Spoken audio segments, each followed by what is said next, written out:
Chicago Med Season 10 finale brings back a character we didn't expect to see again. The Chicago Med Season 10 finale was full of unexpected moments and surprise twists, giving One Chicago fans what was arguably the best finale of the One Chicago franchise this season. The episode had everything we've come to expect from One Chicago franchise finals: shocking revelations, an unexpected departure, and a series of cliffhangers that will keep us talking throughout the summer as we wait for the next season to begin. It also had a moment that we weren't quite expecting, bringing back a few familiar faces for the episode, including one we truly did not expect to see back this season. Warning: Chicago Med Season 10 final spoilers ahead. Early in the episode, Dr. Charles's daughter, Anna, is brought in through the ED after being involved in a car accident. As the doctors treated Anna, we saw Mekia Cox back for a second straight episode, reprising her role as Charles's eldest daughter, Robin. It was a pleasant surprise to see Cox back again, and her appearance in the episode made sense contextually, given we learned in the penultimate episode that Anna had been staying with Robin. Given her sister's accident, it made sense that Robin would be present at the hospital alongside their dad to offer her support. What we did not expect was to see Rachel DiPillo make a surprise cameo in this season 10 finale, reprising her role as Dr. Sarah Reese. DiPillo returned for a 2-episode guest arc earlier this season, marking her first time back on the show since her exit in the season 4 premiere 7 years ago. The surprise return of Dr. Reese allowed us to learn what she had been up to since leaving Gaffney Chicago Medical Center, and we also got to see her and Charles work through the issues of their past. It was a highlight of the season, and we loved seeing Dr. Reese back on the show working alongside Charles. However, it seemed as though that return was self-contained to the 2 episodes.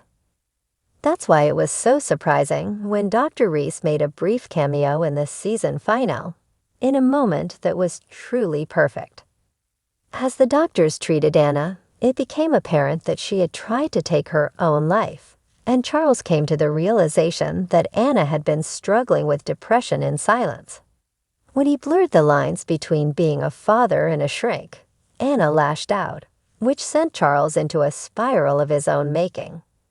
Hoping to help talk through his concerns, Charles sought out Dr. Reese, and we got to witness a really meaningful conversation between the pair as he opened up to her about the fear that he's let his daughters down by not being able to turn off the shrink part of him. In turn, Reese was able to provide Charles with some much-needed advice that allowed him to patch things up with Anna and open up to her in a way we've never seen before. The scene itself was rather short and only unfolded over a few brief minutes, but it was absolutely brilliant of the writers to bring Reese back for that scene. It not only served as a catalyst for Charles to let his guard down and open up to Anna, but it was so special to see Charles turning to Reese in his time of need, showing us the trust they've built since mending their relationship earlier this season. The cameras panned across the familiar crimson lettering of Gaffney Chicago Medical Center as a gusty spring wind swept through the city, carrying change on its shoulders. Inside the bustling ER, tension simmered just beneath the surface. This wasn't just another day on the job, it was the season finale, and the winds of change were about to blow the doors off the hospital. Dr. Sharon Goodwin stood in her office, arms crossed, gazing through the blinds at the controlled chaos below. Her eyes were tired, reflective. A decision had been made, and the consequences of that decision were minutes from walking through the front doors. Downstairs, Dr. Crockett Marcel stitched up a young man with a motorcycle injury while trying to ignore the nagging sense of foreboding gnawing at the edge of his focus. April Sexton was back at Med full-time, working closely with Dr. Charles on a pilot program for trauma-informed care. Maggie Lockwood, as always, held the ET together with unshakable resolve. But the whole staff was feeling it, That jittery, gut-deep anticipation.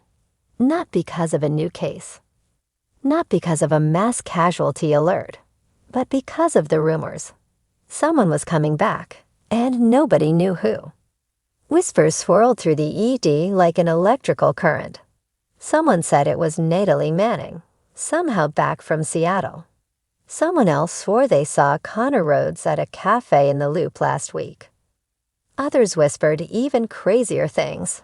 Thava Becker, Noah Sexton, even Dr. Ethan Choi, though he'd left with such finality no one believed he'd truly return.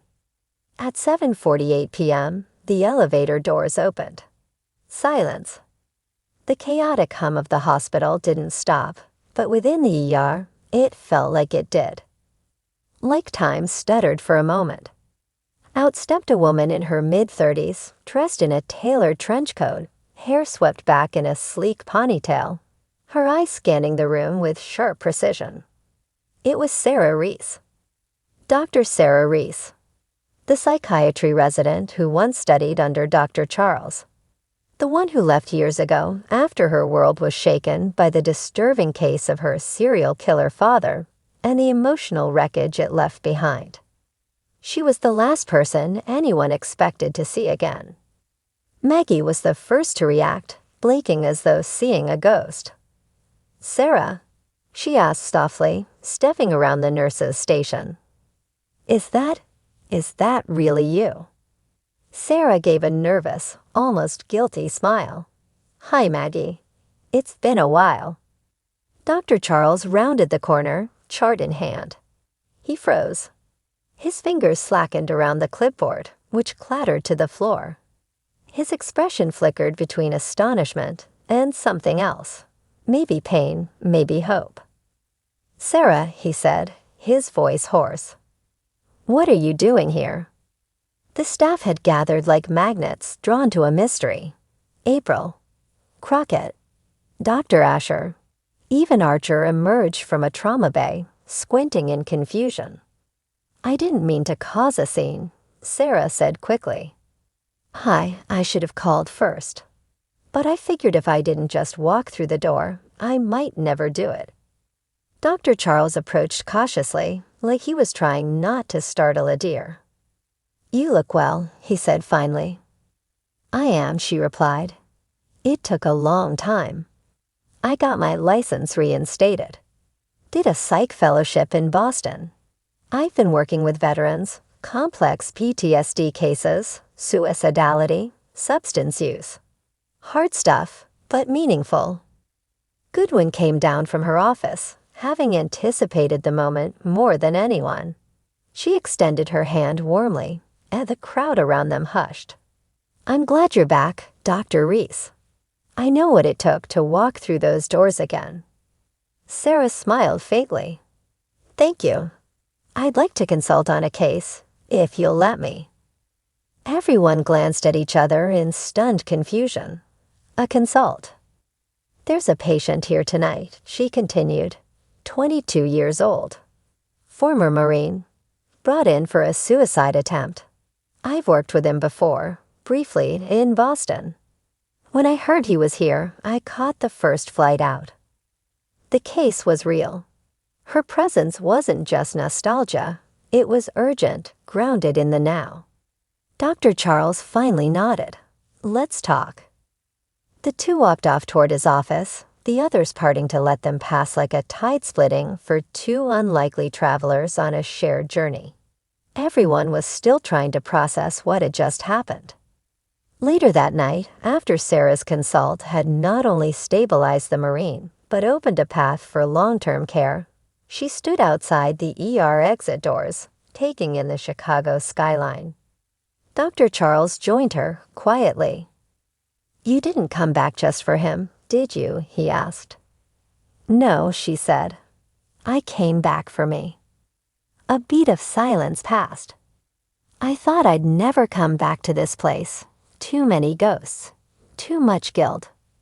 But I realized you were right. We don't run from trauma. We face it.